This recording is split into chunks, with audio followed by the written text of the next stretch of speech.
Texas, starring Beverly McKinsey.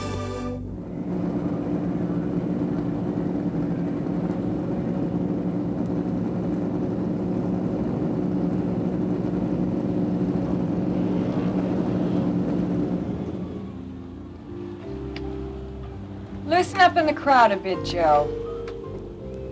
Yeah, that's good. Okay, when the race starts, camera 3, I want you to cover the field. Just pick up anything that looks interesting. If there's a wreck, 1 and 2, I want you to pick up anything that gives you a good angle. Okay.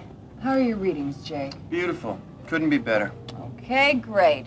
All right, boys, let's do it one more time. Racing fans have been waiting for all year. The 1980 Harris County Devils Invitational Stock Car Races. This is your announcer, Lou Bledsoe, bringing you all the action live on KVIK-TV.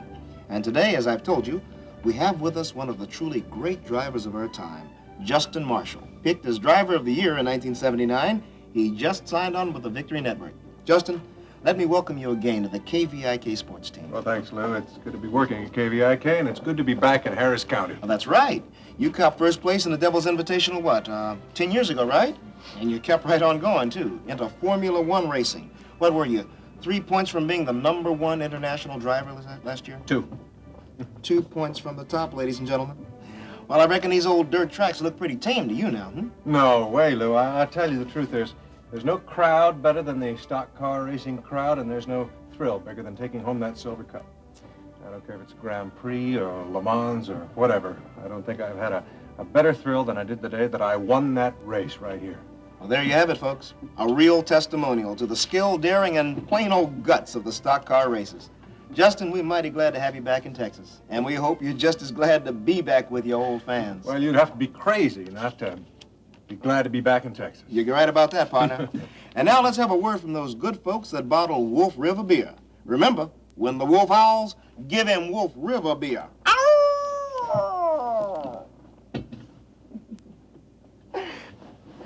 You ever drink any of that stuff? No. They should pour it back into the wolf. Hey, Okay, very good. hey, boss lady. Yes? How did I do? Okay. Just okay? All right. You did very well, and you know it.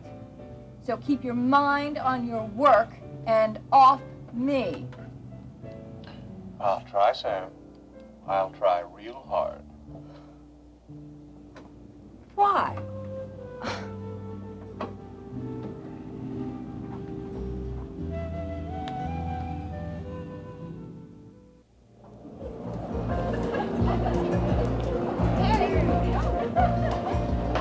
Here, let me give you a hand. Right over here, come on. Whoa! Billy Joe, be careful. Almost knocked me over. I think that you've had enough of that beer. Hey, I was just trying to help a little, that's all. Thanks, but next time I'll just help myself. Who's ahead? Is it Ricky? Yeah, and it's really close. Sonny Dunham's been hit twice. But every time Ricky's pulled past him again. Where is he?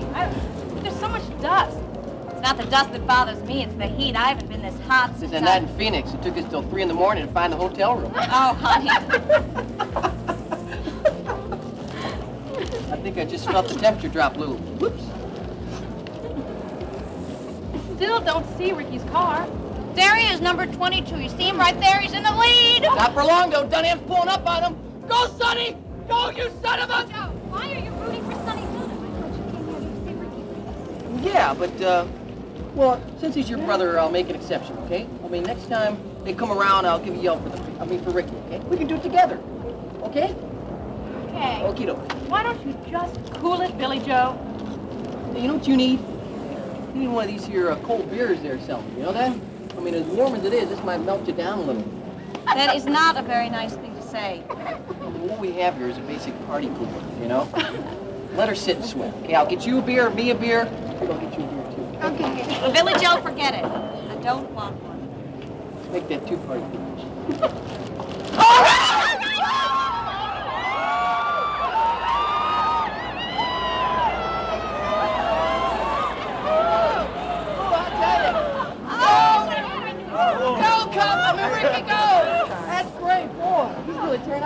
track, ain't he, Elaine? I'll tell you. Sure is. Maybe you'd better sit on the other side of me, Elena. Terry, you're not my mother or anything, okay? I mean, we were just rooting for Ricky. Well, the family's got to stick together, doesn't it? I'm afraid I'm not part of this family, though. Thank heavens. Well, you're sort of like an honorary member or something, you know? I mean, Aunt Mag has practically adopted Nita, and since you're married to Nita, that kind of makes you like a cousin. Oh, yeah? Mm-hmm. I kind of like the sound of that, you know? Sort of a kissing cousin, right? Mm-hmm. Well, can I try out the name then, cousin? She said no. Oh, Billy Joe. You always spoil everything. I'll tell you.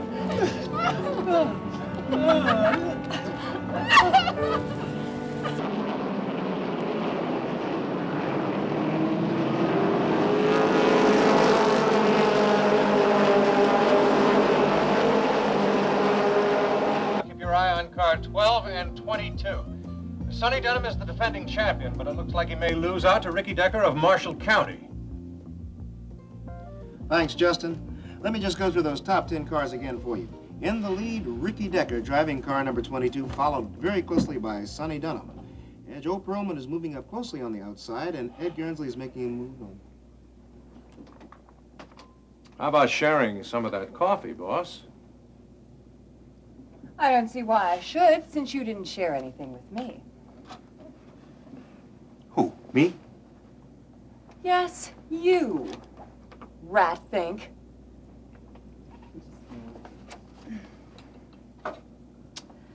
You know, you could have told me about this whole thing. I mean, you didn't have to let me make a complete fool out of myself. How do you think I felt? There I am, producer of KVIK TV Sports, and I didn't even recognize an international racing car star? Come on, Sam. What do you want me to come on like Mr. Macho? Well... Hey, babe, I crunch up sports cars and spit out the spokes for breakfast. When they see me coming at Le Mans, they run and hide. I'm Justin Marshall, king of the road. Hey, Sam. Sorry. Marshall? Damn it, were you sent into my life just to make me mess up? I was sent into your life by one of the smartest ladies in Houston. Vicki Bellman. She knows we're in a ratings war, and she knows what makes those viewers turn that dial. I thought you got the job. Because you thought I was one of Rena's old flames. Well, that spark has had time to settle. I mean, it's been 10 years. Although there may be a few smoldering embers lying about. Look, I couldn't care less about you or Rena or any leftover campfires. Oh, I thought a little Girl Scout like you would be interested in dousing a few flames. Not for love or money. And speaking of money... I'd better go earn mine, right? Uh-huh. And not before I make you admit how I've made your life a little richer, a little fuller. Richer and fuller? And for a guy that you thought didn't know the difference between a camshaft and a carburetor, I do have some hidden qualities. Well hidden. But they're there. You ain't seen nothing yet, babe. Get back to work.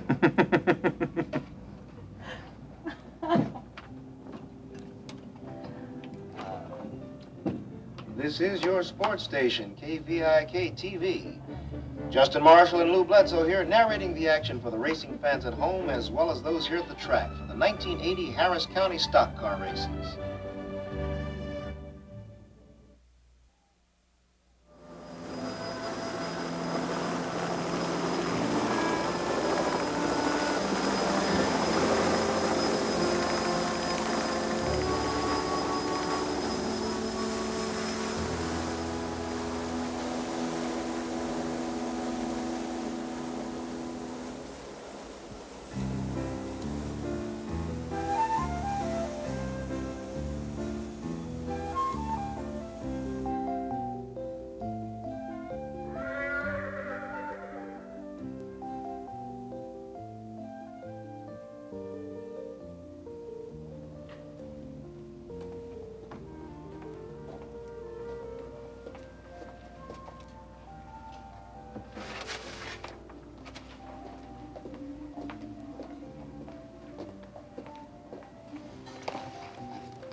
$149 for that little bit of hay? Well, that's not right. I'm going to have to speak to Max about that. And wait for a check from Pretty Boy sale before I'll be able to pay any of these. Come in. Hello, Mrs. Marshall. Mr. Connor. You're heaven sent. Sparing me from looking at all these bills here today. Well, I think I can do more than that. I got my uncle to agree to that deal we were talking about the other day. The one that would free the ranch from the rest of Michael's estate? Mm-hmm. Alex agreed to a quitclaim on all ranch property. Now, that'll be partial payment on the River Oaks house. Oh. I was right, Mr. Connor. You are heaven sent. I'll bet you were sent down from heaven in a chariot to bring me that news. Huh? Oh, ma'am, just a helicopter. Well, thank you, Mr. Connor. You're a fine young man. I don't care what anybody says. Thank you, ma'am. I just want to tell you how sorry I am for Dawn's little upset the other night. Oh, that's all right, Mrs. Marshall. I understand. It was just pretty bad timing on my part. Well, I know you didn't bring that briefcase to carry your lunch. Where are the papers? There's always some form or other. Absolutely. Now, if you will just sign right here.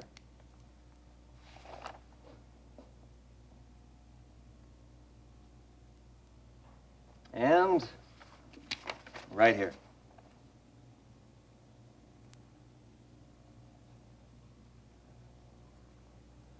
Are there any other more right here's? No, ma'am, that's it.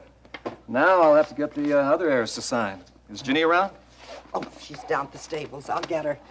If you don't mind, I'll go down there and see her myself. I'll save you the trip. Well, now, that's very nice of you to save me a few steps. You just go right on What's down there. he doing here, Grandma? Still trying to buy Daddy's house? Alex Wheeler's flunky? Now, just a minute, Oh, Miss don't try to Marshall. deny it. I saw your boss. He was in Daddy's house. Our house. He just couldn't wait until it was legally his. He tipped his hand. Alex didn't mean to deceive anybody. Oh, didn't he? Well, then why did he send you? Why didn't he make the offer himself? Or is he incapable of doing anything that's honest and above board?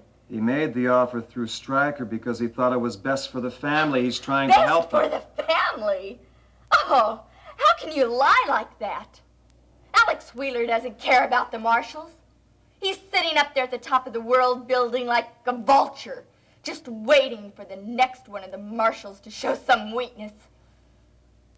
That's not true. A liar. Grandma, tell him to get off of our property. I'll do no such thing. Now, I've heard just about enough out of you, Dawn. Now, you calm down and listen to me. Oh, but Grandma, you don't know. This man never told you. Alex Wheeler is the one that wants to buy our house. I know that. You know? And you'd sell it to Alex Wheeler? You'd let Alex Wheeler have our home? Home.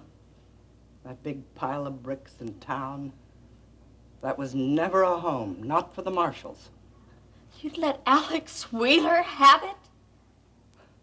If the price was right, and it would help us keep our land, yes, I would. I'd sell it to the devil himself. Well, that's just what you're doing. Hold your tongue, girl. Alex Wheeler's no kind of devil I know of. Oh, no? Well, then why'd he force Daddy into bankruptcy? Why'd he drive him to Now, you just be quiet. I knew Alex Wheeler long before you were ever born, you hear? He was a hard driver then, but he was a straight shooter, too. And I don't know that he's changed that much since. I can't believe what you're saying. Well, I'm saying the truth, and it's time you heard it.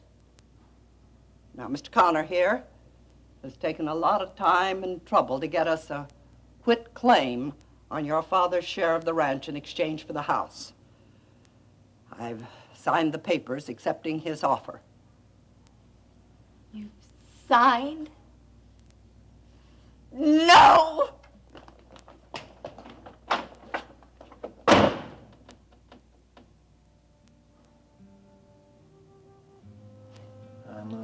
I'm sorry, Mrs. Marshall. I didn't mean for it to turn into a shouting match. I just couldn't stand hearing my uncle run down like that. It's all right. It's not your fault. I wish I could convince Dawn that she's wrong. You leave that to us. Now, you go on down and see Ginny. Don't worry. All of this will come straight with a little time.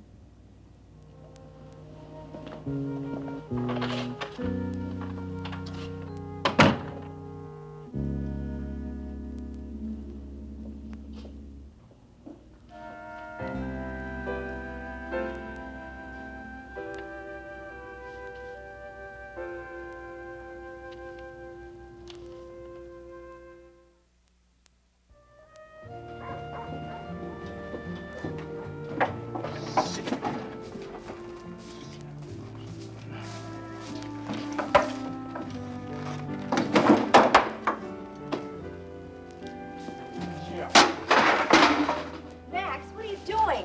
What's gotten into you? Rena Cook. Oh. What did she do? Say some disparaging remarks about the ranch or something? She made disparaging remarks about everything she laid eyes on. The ranch, the stables, the horses, me. Well, that's Rena. Please don't be so upset about it. It's not worth it. That's not what makes me mad. She comes out here in the middle of the day with Mercury just about busting out of the top of the thermometer and rides Lady Gray darn near into the ground. Oh, that is bad. Bad? It's stark staring crazy that a horse looks like it ran through a barber shop. It's so lathered up. Well, didn't Rena rub her down? Rub her down? You that city girl with soil in her hands and might chip her nail polish. Thought she was supposed to know something about horses anyway. Well, she doesn't. What was she doing at the horse show? I thought she won all them prizes. Well, Rena rides beautifully, but I don't think she considers horses living things. I mean, to her, they're just like machines, like a car. You use it, forget it. Well, I know you can destroy a car like that, and for sure you can kill a horse. Bet she never laid eyes on a car that you could feed an apple and get some affection from. You really love horses, don't you, Max? They're living things. And they're better than most people. Listen, why don't you take it easy, and I'll go take care of Lady Gray, okay? No, wait, Jenny. I saw the lady just as soon as that empty-headed woman left, but, thanks anyway. Max. I didn't mean anything, Jenny. I know. Please. Can't we just forget about it? No, let's not forget about it. I care about you, Ginny. I've told you that. Can't we go on just being friends, Max? I don't want to lose you as a friend. I don't want you jumping every time we touch. With time, I'd like to go beyond that. Max, I can't do that. You were Barrett's best friend. You know how I felt about him? How I still feel. Like you're still married. Yes. Jenny, I love Barrett like a brother. He was the best of us. Good friend, good soldier. But you gotta face facts. Jenny, where are you? I'm in here, Ryan. This place is getting to be like a suburb of Houston. Everybody always coming in, riding their horses half to death or scaring the hell out of them with their choppers. Hi. Hi. Hello, Max. How you doing? Hi, Ryan. Well, I'm just great. Excuse me, I got some work to do. What's the matter with him? Oh, nothing. It's a long story. First Dawn and now Max. I just don't seem to be hitting it off too well with the Deckers or the Marshalls, do I? Well, not all the Marshalls. Good. Because I have some news that ought to make everybody happy. Ryan, is it about the ranch? Mm-hmm. Alex has agreed to a quitclaim. Now, I've got his signature, and I've got Mrs. Marshall's signature on the dotted line. Such wonderful news! And if you sign for Steve, then I'll have half the Marshall heirs. What is it? Why should I sign for Steve? Because he's the legal heir now that Barrett's gone. Come on, you know that. It's Barrett's inheritance, not Stephen's. You mean you haven't cleared that up? Look, Ginny, all you have to do is request from the Department of Defense an affidavit stating that Barrett's been missing for over 5 years. The court will give you a certificate of presumption of death. No, Ryan, I can't do that.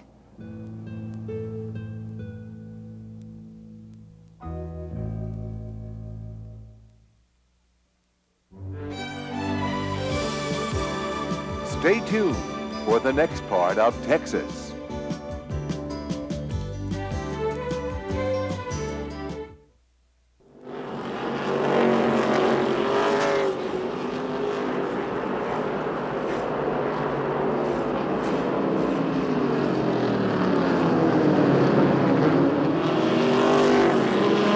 We've got a real human interest story on the track today. Who tells me that Ralph Jones of Port Arthur was in a bad wreck about 2 years ago? Doctors told me he'd be lucky to drive. Thanks heavens. Those boys drive like they're crazy. You think they want to get killed. Car number 43. I don't know if I should have come here. I was having a real good time, but seeing these boys bang into each other, it makes me nervous. Hey, that's life, baby. I mean, you know, people smash into each other all the time. All that matters is who comes out on top. You really think so, Billy Joe? Might not. Sure. The law of the jungle. It's the law of a bunch of animals, not people. Decent folks don't live like that. Oh, yeah? How do you think all these oil moguls made it to the top? By selling Girl Scout cookies? No, but they You didn't bet go... your life they didn't. They didn't have a bunch of fancy lawyers, half them be in jail already. They're not so smart. They just don't get caught, that's all. Do you think we've heard enough of the Billy Joe Wright philosophy of life? Yeah, honey. Elena shouldn't be hearing this. There's a little jockey. Why not? You gotta grow up sometime, right, Lena? Right, Billy Joe. I'm not so young as some think. You're getting younger every minute. I wish you were. Billy Joe, can we just watch the race? I am watching the race. Who's in the lead? Dunham? Yes, but Decker's pulling up right behind him.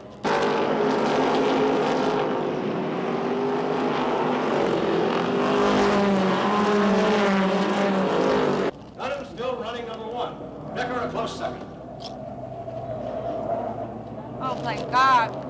I get so scared when things like that happen. Not me. Oh, sir, it gives me a real terrific rush. Get your blood moving. Woo! If you're so turned on by speed and danger, why don't you race, Billy Joe? Lack of bread, honey.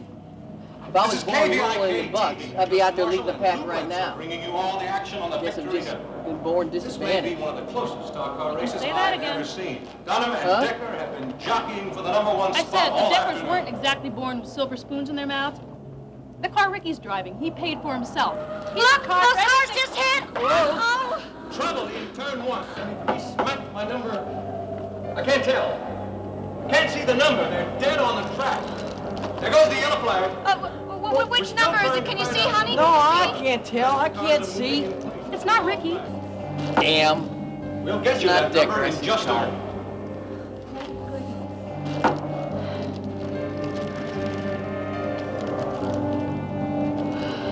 That second car was number 52, Charlie Ridgway of Beaumont.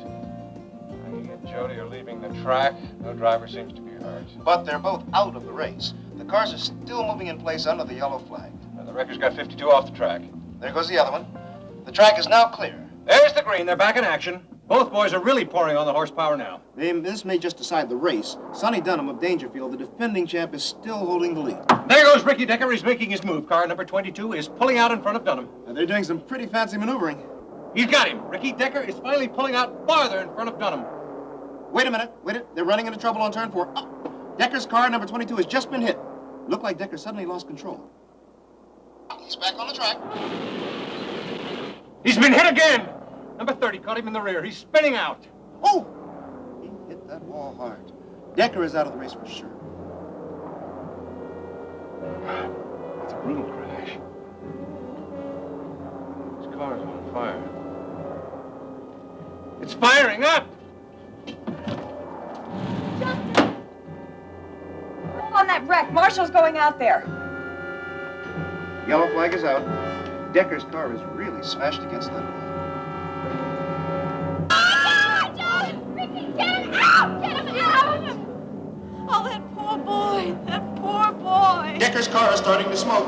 If that fire reaches the fuel tank... Justin Marshall has just left the KVIK truck and he's heading for the car. It looks like he'll be the first to arrive, but it may be too late. You just watch yours come. Stay on that wreck, 3. 1 and 2, move in on it as fast as you can. Just forget all the other cars. There goes the fire truck. There's pandemonium on the tracks. Okay, I can see Justin Marshall. He's reached the car. He's way ahead of everyone else. But that car could go up in a second. Tighten up on that wreck, 3. Hold it. Justin's gonna get him out. I know it.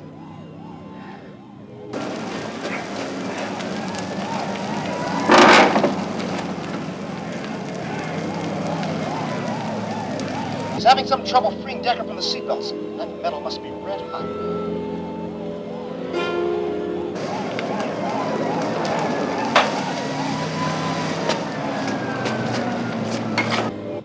Don't let it blow up.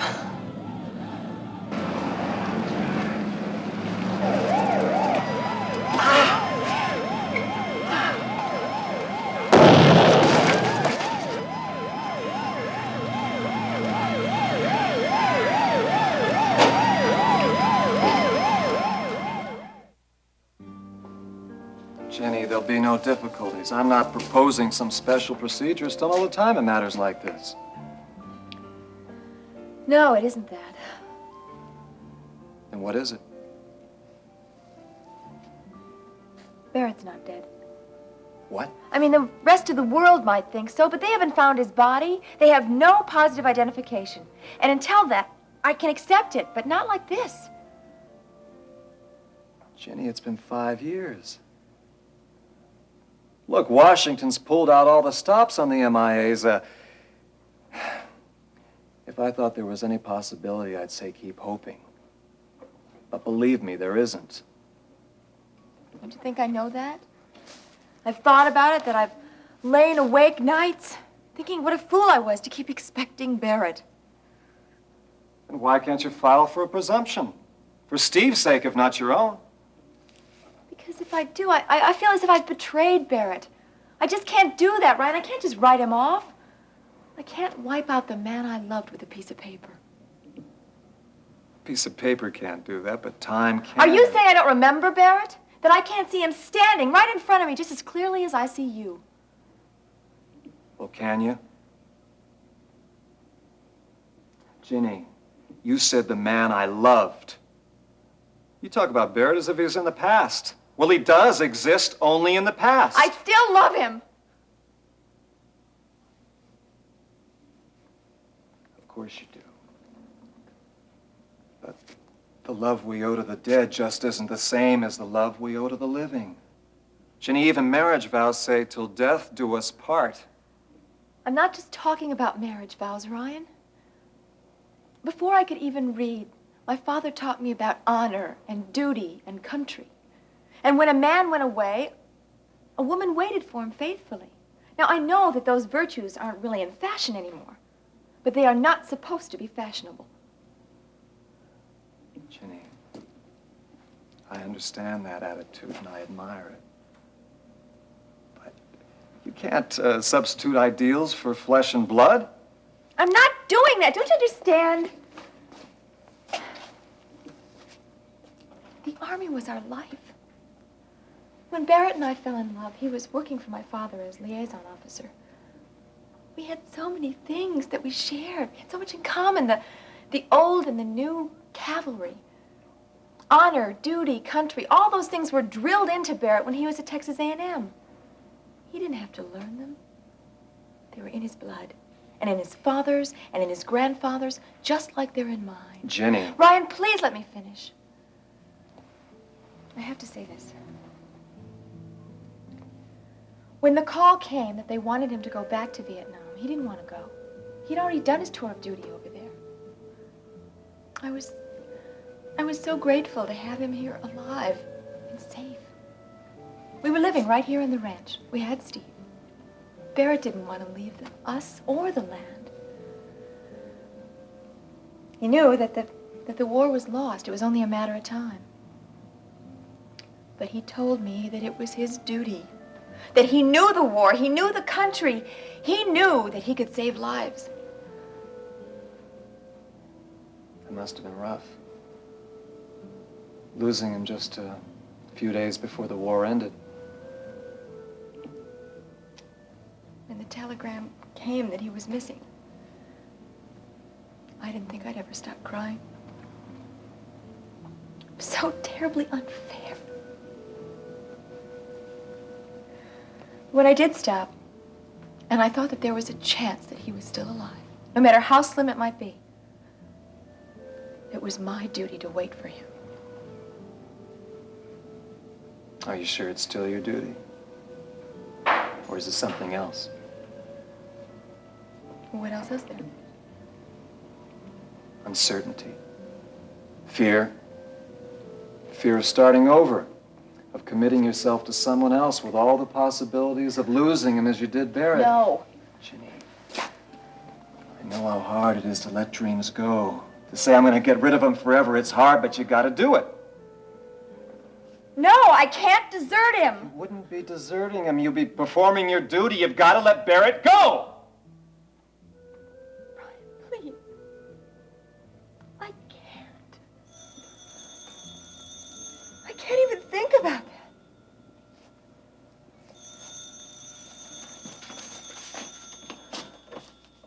that. Hello? What? Elena, is that you? Honey, stop. I can't understand a word you're saying. Elena. Oh, no. Oh, Lord. Ryan, go get Max. It's urgent, right away. Of course. Max! Give me just a minute. Max is on his... Settle down. She's on the phone. Something's wrong. Elena. Max, it's Elena. Ricky's crashed. Elena, what happened? Ricky isn't... Thank heaven. Well, how bad is it? Elena, will you get a hold of yourself? I can't... What? Terry, thank heaven you're there. Yeah, you stay with me. You stay right with him. I'll be in as soon as I can. All right. Ricky's not... No, but he's in bad shape. Car hit him, went out of control, smashed into a wall, and burst into flames. Where is he? They take him to the Gulf Coast Hospital. Jenny, look, I gotta drive in. You tell Kate I'll call as soon as I know any more. No, forget the car. I came down in Alex's helicopter. It'd be a lot quicker to go back in it. All right, let's go. Max. Kate and I will be praying for him. One more thing. You tell Kate I'll be checking in on Justin, too. It seems like he got himself hurt pulling Ricky out of that damn car.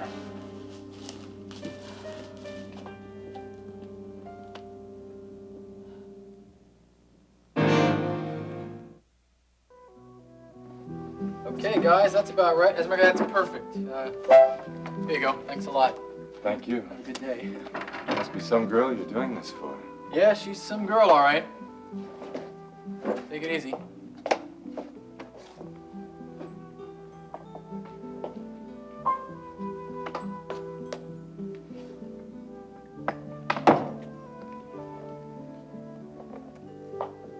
Dennis, Dawn, what are you doing here? aren't you glad to see me? Well, yes, of course I'm glad to see you. You ruined my surprise. Surprise? Oh, the piano. Yeah, the piano, except I was going to give it a real shine and put some forget-me-nots all around it, you know? Hey, aren't you glad I brought it here? Oh, Dennis, I love you for giving me the piano. And I love you for being here when I need you. I love you. Well, hey, I love you too, but... Well, what's wrong? I thought you were going back to the ranch. I did. Well, what happened? It was awful. What? Ryan Connor was there. Oh, he'd been there before, telling us that he had an offer on the house through Stryker Bellman's office. Lies. Well, did you tell your grandmother that it was Alex Wheeler who wanted to buy the house? Yes. I told her, but she already knew. She did? Well, she must have thrown Connor right out the door. No. She fell all over him. I can't believe that. Your grandmother wouldn't sell your father's house to Alex Wheeler.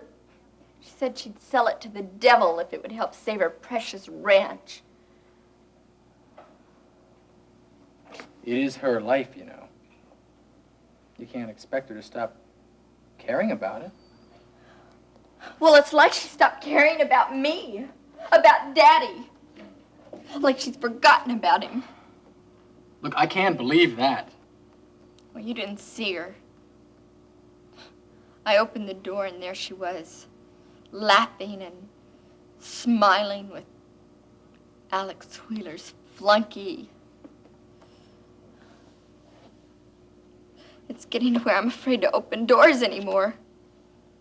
Afraid of what I might find. You're thinking about your father, aren't you? How could he do this to me? How could he abandon me?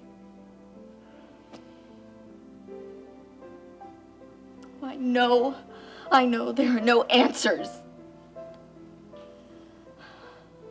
But sometimes I dream that I open the door to the study and nothing's there. Nothing.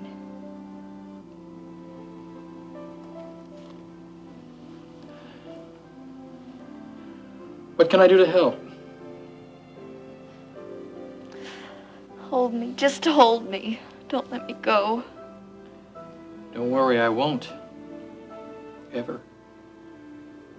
Oh, Dennis, I used to be so happy before. But now it's as if an evil magician has turned my life inside out. Yeah. And his name is Alex Wheeler. You're the only one who understands how I feel. You and Justin. Everyone else is sold out.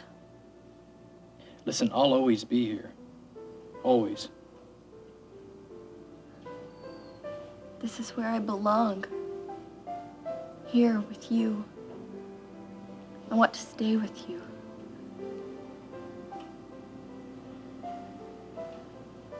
I'd like that too. But your grandmother... She doesn't care about me. All she and Jenny care about is saving their precious ranch. I don't mean a thing to her.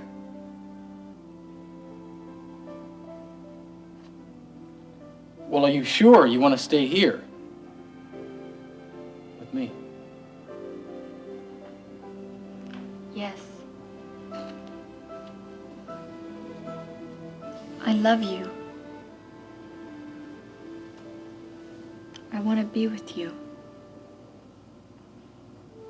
Tonight. Forever.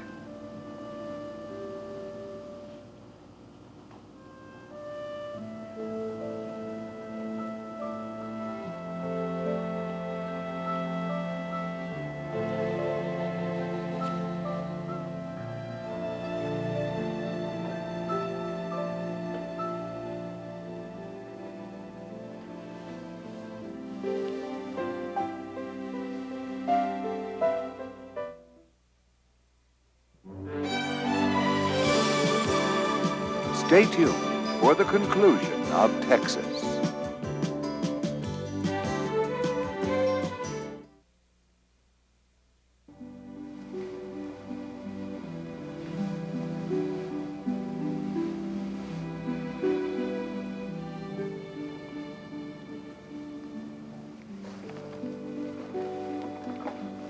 Dennis, where are you going? Go in the door. Well, why? You're not going to walk out on me like everyone else. No, I'll just be a minute, all right? But why? You're not going to call my grandmother, are you? I can't go back there. I'm not calling anybody. Relax, okay? Then where are you going? I'm just going to lock the door.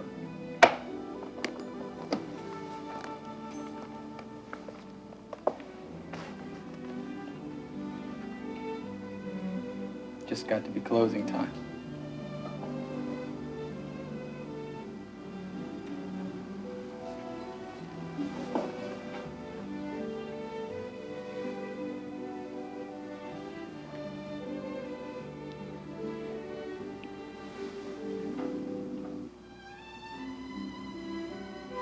Welcome home.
Join us each weekday at this time for the continuing story of Texas.